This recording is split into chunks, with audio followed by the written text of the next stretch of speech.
Selamat pagi, izin memperkenalkan diri, nama Daruni Bagus Budi Putranto, program studi akuntansi STE Galileo, dengan judul Optimalisasi Kebijakan Standar Nasional Indonesia dan Standar Kompetensi Kerja Nasional Indonesia bidang industri kulit dalam menghadapi masyarakat ekonomi ASEAN. Indonesia akan menghadapi masyarakat ekonomi ASEAN.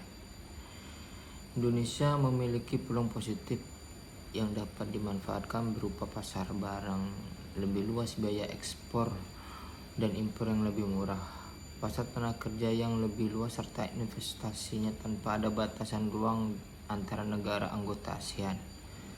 Selain itu, ada beberapa kendala yang harus diatasi Indonesia, yaitu mutu pendidikan dan tenaga kerja masih rendah. 2. Kesetiaan dan kualitas infrastruktur masih kurang. Sektor industri yang rapuh karena ketergantungan impor bahan baku dan setengah jadi. Keterbatasan pasokan energi dan lemahnya Indonesia menghadapi serbuan impor. Sementara itu, Direktur Kerjasama Ekonomi ASEAN menyatakan bahwa regulasi yang masih tumpang tindih, relatif rendah kualitas SDM-nya, serta rendahnya kualitas dan kuantitas infrastruktur adalah faktor yang mempengaruhi pada peningkatan daya saing Indonesia di kawasan ASEAN. Untuk mempersiapkan Indonesia dalam menghadapi masyarakat ekonomi ASEAN, pemerintah telah mengeluarkan sejumlah kebijakan, antara lain tentang peningkatan daya saing nasional dalam rangka menghadapi masyarakat ekonomi Association of South Asian Nations. Melalui kesiapan ini, pemerintah menetapkan salah satu strategi termuat dalam adalah pengembangan industri nasional yang fokus pada pengembangan industri prioritas dalam rangka memenuhi pasar ASEAN, mengembangkan industri dalam rangka dan mengamankan pasar dalam negeri, mengembangkan industri kecil menengah, mengembangkan sumber daya manusia dan penelitian, menerapkan standar nasional Indonesia atau SNI. Sementara itu, pengembangan tenaga kerja fokus pada peningkatan daya saing tenaga kerja, peningkatan kompetensi dan produktivitas tenaga kerja dalam kaitannya dengan industri kulit, penerapan SNI pada produk kulit, dan meningkatkan kompetensi sumber daya manusia melalui pendidikan dan pelatihan berbasis standar kompetensi kerja nasional Indonesia atau disingkat SKKNI, merupakan salah satu upaya dapat dilakukan oleh pemerintah untuk menghadapi masyarakat ekonomi ASEAN. Merupakan sebuah kesepakatan yang telah dibuat Indonesia, melainkan menghasilkan dampak positif bagi Indonesia. Juga berpeluang memberikan dampak negatif. Arus bebas barang dan tenaga kerja khusus untuk industri kulit menjadi ancaman yang harus ditangani dengan baik. Karena itu, menjadi penting untuk dibahas mengenai optimalisasi kebijakan SNI dalam produk kulit dan SKKNI bagi tenaga kerja dalam bidang industri kulit untuk menghadapi masyarakat ekonomi ASEAN atau disingkat MEA. Berdasarkan latar belakang masalah sebagaimana telah diuraikan di atas, maka dari rumusan berikut adalah bagaimana optimalisasi kebijakan SNI pada produk kulit Indonesia. Bagaimana optimalisasi kebijakan SKKN tenaga kerja industri kulit di Indonesia. Metode penelitian. Penelitian ini merupakan penelitian normatif dengan menggunakan pendekatan undang-undang. Pendekatan undang-undang dilakukan dengan menelaah peraturan perundang-undangan yang bersangkut paut dengan isu SNI produk kulit dan SKKNI tenaga kerja industri kulit untuk menyimpulkan mengenai ada atau tidaknya benturan filosofis antara peraturan. Penelitian ini terdiri dari bahan hukum primer dan bahan hukum sekunder. Data tersebut kemudian dianalisis menggunakan cara deskripsi kualitatif. Pembahasan optimalisasi kebijakan standar nasional Indonesia bagian kulit, produksi kulit di Indonesia.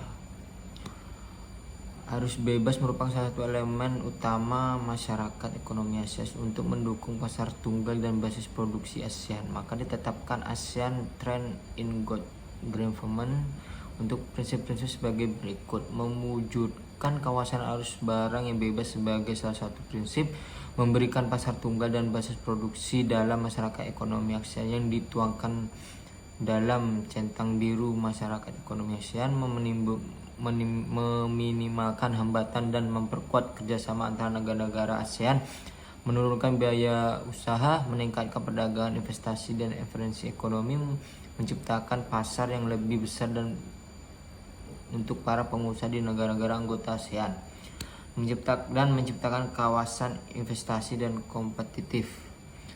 Menghapus non-tarif barrier di setiap negara ASEAN merupakan salah satu komponen untuk mewujudkan kawasan arus balik yang bebas. Sebagai tindak selain tarif yang secara efektif melarang untuk membatasi impor dan ekspor barang dalam negara anggota.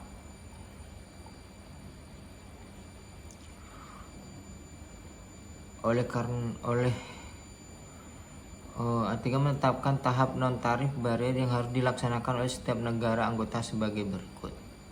Brunei, Indonesia, Malaysia, Singapura, Thailand harus menghapus non-tarif barrier dalam 3 tahapan pada tanggal 1 Januari. Filipina harus menghapus non-tarif barrier 3 tahapan. Kamboja, Laos, Myanmar, Vietnam menghapus non-tarif dalam 3 tahapan. Dengan Raghavita ayat 3 oleh Indonesia melalui peraturan Presiden nomor 2 tahun tentang pengesahan ASEAN atau persetujuan perdagangan barang ASEAN, maka setiap perdagangan barang di Indonesia harus mengacu pada ketentuan A3, termasuk menghapus non-tarif barrier, salah satu strategi pengembangan industri nasional menghadapi masyarakat ekonomi ASEAN yang membuat dalam Impres kesiapan masyarakat ekonomi ASEAN adalah menerapkan standar nasional SNI. Standar dalam SNI adalah persyaratan teknis atau sesuatu yang dibakukan, termasuk tata cara dan metode yang disusun berdasarkan konsekuensi semua pihak, pemerintah, keputusan internasional yang terkait. SNI diberikan secara sukarela dan wajib terhadap barang atau jasa, proses, sistem, dan personal. Berdasarkan pasal 21 ayat 1 Undang-Undang Standarisasi, SNI dapat diterapkan secara sukarela oleh pelaku usaha, kementerian atau lembaga pemerintahan non-kementerian, dan pemerintah daerah. Pasal 24 ayat 1 Undang-Undang Standarisasi menentukan apabila berkaitan dengan kepentingan keselamatan, keamanan, kesehatan, dan pelestarian fungsi lingkungan hidup, kementerian, lembaga pemerintahan non-kementerian berwenang menetapkan pemberlakuan SNI secara wajib. SNI wajib kulit dan produk kulit. Nomor SNI 7/2019 sepatu pengamanan dari kulit dengan sistem Godelius Web.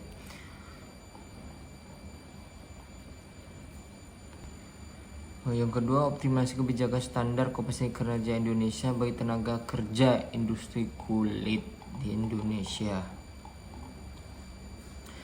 Selain untuk kita dapat melakukan pelatihan, juga digunakan dalam pendidikan vokalis industri berbasis kompensasi sebagai diatur dalam Peraturan Pemerintah Nomor 41 Tahun 2015 tentang Pembangunan Sumber Daya Industri. PPSDM Industri mendefinisikan pendidikan vokalis industri adalah pendidikan tinggi dan pendidikan menengah kejuruan yang diarahkan pada penguasaan keahlian terapan tertentu di bidang industri. Pasal 5 PPSDM Industri menentukan pendidikan vokasi industri berbasis kompetensi diselenggarakan dengan mengacu SKKN di bidang industri dan meliputi pendidikan menengah kejuruan, program diploma 1, diploma 2, diploma 3, diploma 4, magister terapan, dan doktor terapan. Dalam kaitan dengan industri kulit, pendidikan vokasi industri berbasis kompetensi baru tersedia dalam jenjang pendidikan diploma 3. SKKNI bidang kulit dan alas kaki menjadi acuan dalam penyusunan program pelatihan kerja berbasis kompetensi. Pendidikan vokasi industri berbasis kompetensi menyusun materi uji kompetensi, skema sertifikasi untuk proses uji kompetensi dalam lembaga sertifikasi profesi.